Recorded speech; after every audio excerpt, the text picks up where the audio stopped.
exemple. La capacité des wagons à transporter des vélos est un très bon exemple de l'importance de penser la durabilité très haut, très en amont dans la conception du produit. Euh, et on sort d'une époque dans laquelle on avait des programmes comme ça, où on allait mettre des rames, on les définissait, on les produisait d'une façon très indépendante de ce qui était attendu par le public, ou alors on faisait une étude, puis on était parti pour 40 ans.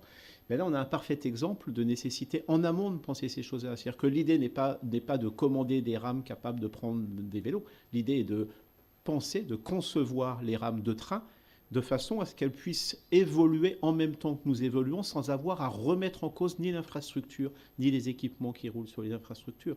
Et dans la voiture, ça devient évident aujourd'hui, mais comme ça l'est dans la téléphonie mobile, par exemple, hein, où pourquoi, sous prétexte que ma batterie est morte, faudrait-il que je change de téléphone?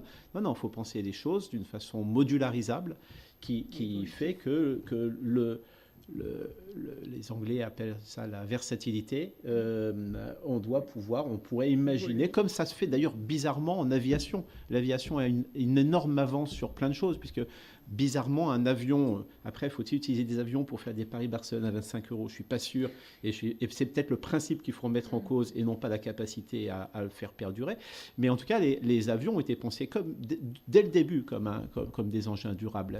Les avions sont modifiés pièce par pièce continuellement, et quand vous êtes dans un A320 qui a 35 ans, quasiment tout a été changé, et pourtant vous êtes toujours dans le même avion, et peut-être que cet avion qui vous transporte la nuit, eh bien, à un autre moment de la journée, on enlève tous les sièges et puis on fait du fret dedans. Bizarrement, il y a beaucoup à apprendre dans l'aviation.